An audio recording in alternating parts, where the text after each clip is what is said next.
And at first he was like, wait a minute, do I got to knock anybody out? Then when he realized what I was really mad at, he's like, oh man, yeah, you mad because you got vision. yeah.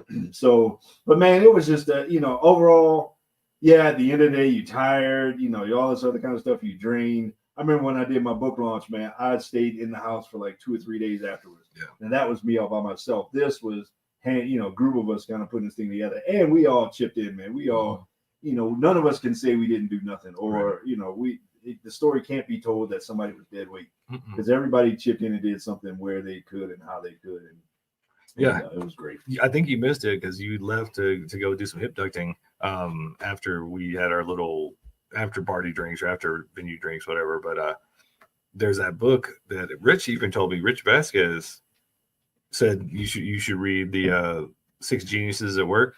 Oh yeah. And I said we all need to read that before the next one, so we know how to who should be doing what by their strengths and their genius. Right.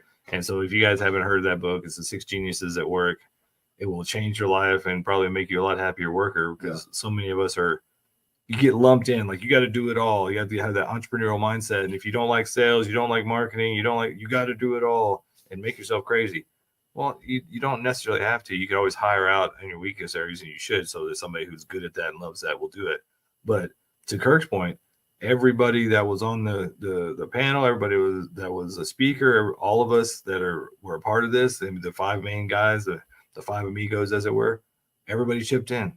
And I mean, and it got down to the point where it's like, I thought the universe was like against me the last week, because I worked so much at the day job that I could hardly pitch in. But then when it came to the night before, when it came to the day of, I was Mach 2, just going, because that was part of my genius too. Like, that's what I'm really good at.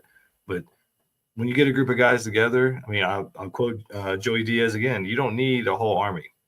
You need 4 bad MFers with you. You can take over the world. You can take over a country.